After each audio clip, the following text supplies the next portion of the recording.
Hi friends, എല്ലാവർക്കും SR cooking and travel വേൾഡിൻ്റെ പുതിയൊരു വീഡിയോയിലേക്ക് സ്വാഗതം. നമ്മളിന്നിവിടെ തയ്യാറാക്കാൻ പോകുന്നത് മലപ്പുറം കല്യാണ വീടുകളിൽ കണ്ടുവരുന്ന ചിക്കൻ ദം ബിരിയാണിയാണ്. അതിലേക്കായിട്ട് നമുക്ക് ആവശ്യമായിട്ടുള്ള മല്ലിച്ചപ്പ്, പുതിനയില നമ്മൾ അരിഞ്ഞു വെച്ചതാണ്, പച്ചമുളക്, ഇഞ്ചി, വെളുത്തുള്ളി എന്നിവ മൂന്നും ചതച്ച് വെച്ചിട്ടുണ്ട്. അതിലേക്ക് ആവശ്യമായിട്ടുള്ള തക്കാളി, നമ്മളിവിടെ ഒരു 8 തക്കാളിയാണ് എടുത്തിട്ടുള്ളത്. സവാള നമ്മളൊരു 9 സവാളയോളം എടുത്തിട്ടുണ്ട്. നമുക്കിതെല്ലാം ഒന്ന് അരിഞ്ഞ് വൃത്തിയാക്കി വെക്കാം.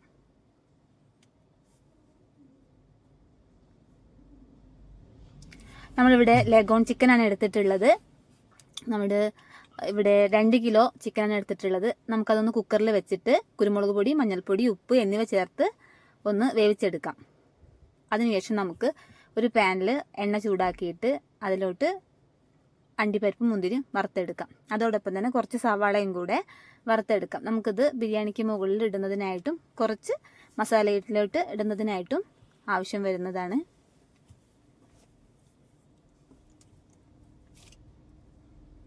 ഇനി നമുക്ക് ആ വറുത്തെടുത്ത എണ്ണയിൽ തന്നെ മസാല തയ്യാറാക്കാം. അതിലേക്കായിട്ട് എണ്ണ ചൂടാക്കിയിട്ട് സവാള വഴറ്റിയെടുക്കാം.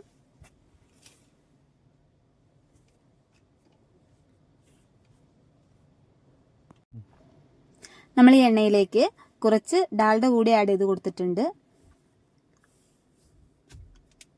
ഇനി നമുക്ക് സവാള നന്നായി ഒന്ന് വഴറ്റിയെടുക്കാം. നമ്മൾ സവാള വഴറ്റുമ്പോൾ ആവശ്യത്തിന് ഉപ്പും കൂടെ ചേർത്ത് കൊടുക്കുക. അപ്പോൾ നമുക്ക് പെട്ടെന്ന് സവാള ഒന്ന് വഴറ്റി കിട്ടും.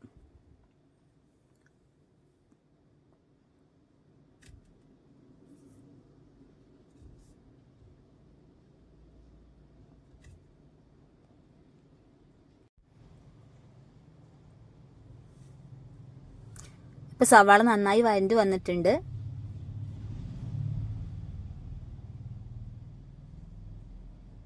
ഇനി ഇതിലേക്ക് നമുക്ക് ഇഞ്ചി, വെളുത്തുള്ളി ചതച്ചത് ചേർത്ത് കൊടുക്കാം.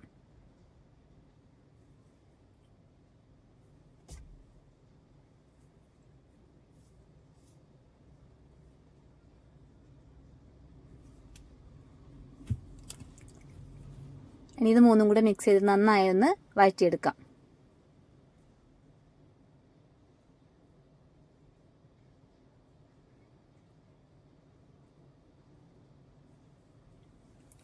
ഇതിലേക്ക് നമ്മൾ അരിഞ്ഞു വെച്ചിട്ടുള്ള തക്കാളി ആഡ് ചെയ്ത് കൊടുക്കാം.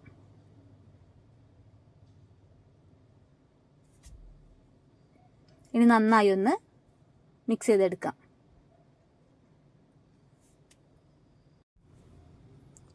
വഴറ്റിയെടുക്കുമ്പോൾ നമ്മൾ പ്രത്യേകം ശ്രദ്ധിക്കേണ്ട ഒരു കാര്യമുണ്ട്. വഴറ്റിയെടുക്കുന്നതിനിടയ്ക്ക് കരിഞ്ഞു പോവാതിരിക്കാൻ ഇടയ്ക്കിടയ്ക്ക് ഇളക്കി കൊടുക്കണം. ഇനി നമുക്കിതിലേക്ക് ചതച്ച് വെച്ചിട്ടുള്ള പച്ചമുളക് ചേർത്ത് കൊടുക്കാം.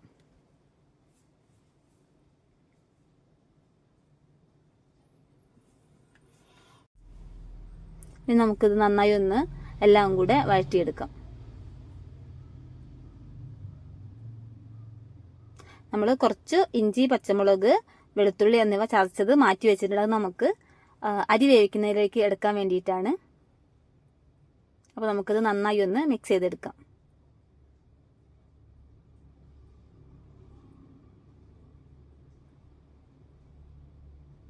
ഇനി നമുക്കിതൊന്ന് അടച്ചു വെച്ച് വേവിക്കാം.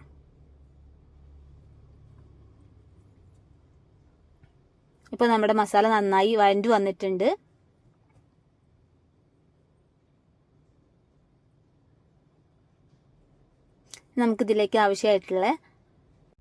നമുക്കിതിലേക്ക് അല്പം ഗരം മസാല ചേർത്ത് കൊടുക്കാം.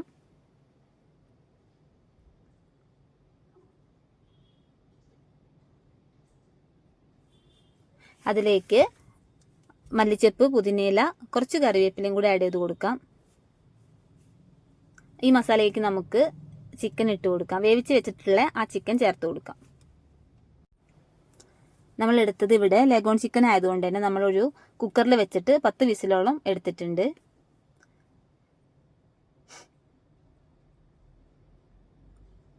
ഇനി നമുക്കിത് നന്നായി ഒന്ന് മിക്സ് ചെയ്തെടുക്കാം. ശേഷം അതിലേക്ക് കുറച്ച് തൈര് ചേർത്ത് കൊടുക്കാം.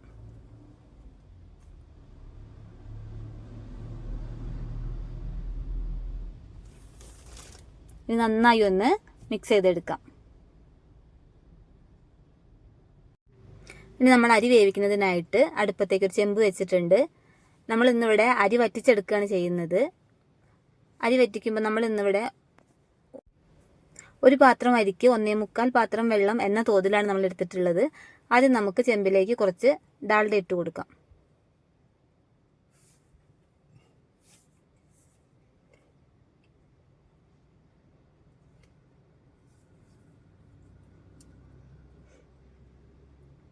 അതിലേക്ക് നമുക്ക് കുറച്ച് ഓയിൽ ചേർത്ത് കൊടുക്കാം.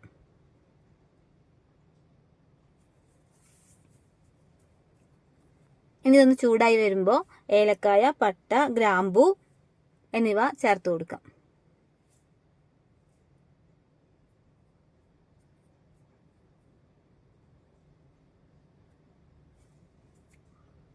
ഇനി നമ്മൾ നേരത്തെ മാറ്റി വെച്ചിട്ടുള്ള ഇഞ്ചി, വെളുത്തുള്ളി എന്നിവ ചതച്ചത് നമുക്കിതിലോട്ട് ഇട്ട് കൊടുക്കാം. ഇനി നന്നായി ഒന്ന് ഇളക്കിയെടുക്കാം.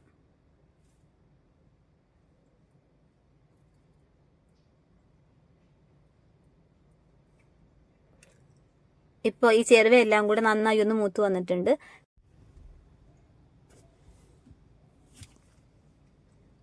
ഇനി നമുക്ക് ഇതിലേക്ക് ആവശ്യമായിട്ടുള്ള വെള്ളം ചേർത്ത് കൊടുക്കാം.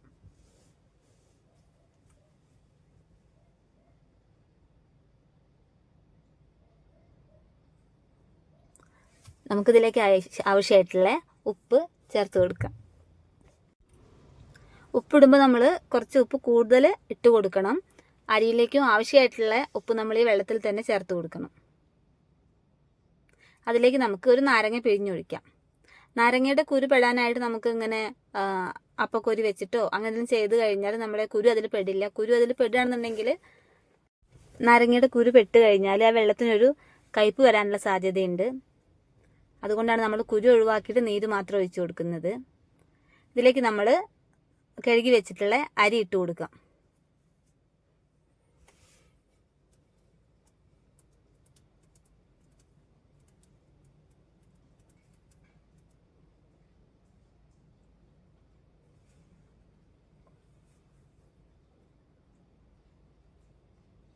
അരി ഇട്ടതിന് ശേഷം നമുക്കത് നന്നായി ഒന്ന് ഇളക്കി കൊടുക്കാം.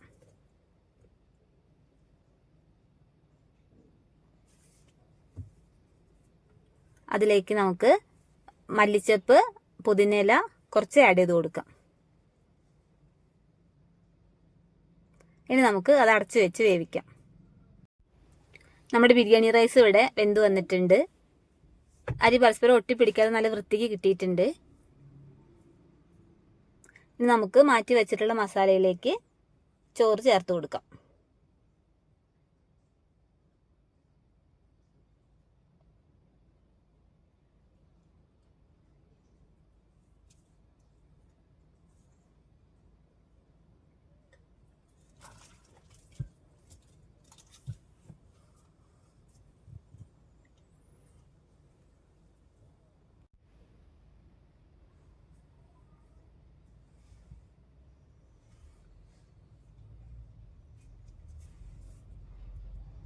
നമ്മൾ റൈസ് ഒരു ലെയറിൽ ഇട്ട് കൊടുത്തിട്ടുണ്ട്.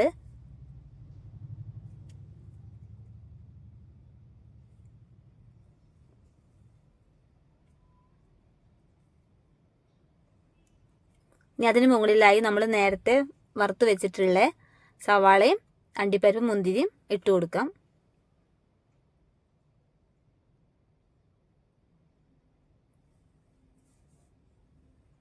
ഇനി അതിന് മീതെ കുറച്ച് മല്ലിച്ചപ്പ്, പുതിനയിലയും കൂടെ ചേർത്ത് കൊടുക്കാം.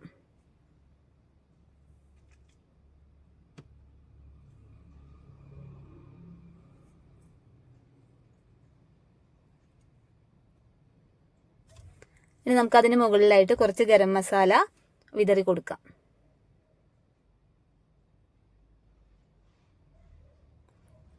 അതിൻ്റെ കൂടെ കുറച്ച് കുരുമുളക് പൊടി കൂടി ആഡ് ചെയ്ത് കൊടുക്കാം. ഇനി നമുക്ക് അതിന് മുകളിലായിട്ട് നമ്മൾ മാറ്റി വെച്ചിട്ടുള്ള റൈസ് കൂടി ആഡ് ചെയ്ത് കൊടുക്കാം. നമ്മളതിന് മുകളിൽ കുറച്ച് മല്ലിച്ചപ്പും പുതിനയും കൂടെ വിതറി കൊടുക്കാം. നമുക്ക് കുറച്ച് 6 kg ആ റൈസിന് മുകളിലായിട്ട് ഉറ്റിച്ച് കൊടുക്കുക.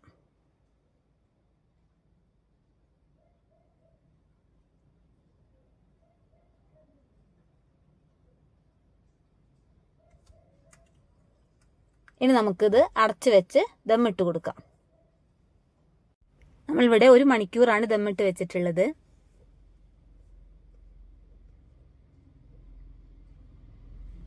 ഇപ്പോൾ 1 മണിക്കൂറായിട്ടുണ്ട്.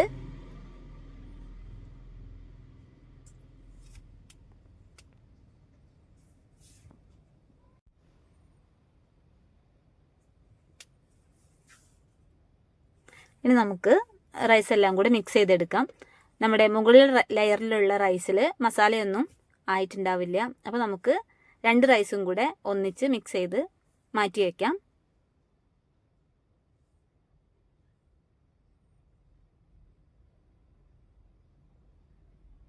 ഇനി നമുക്ക് മസാല മാത്രം ആ ഒരു ചെമ്പിൻ്റെ സൈഡിലോട്ട് മാറ്റി വയ്ക്കാം. നമുക്കൊരു പ്ലേറ്റിലേക്ക് സെർവ് ചെയ്യാം.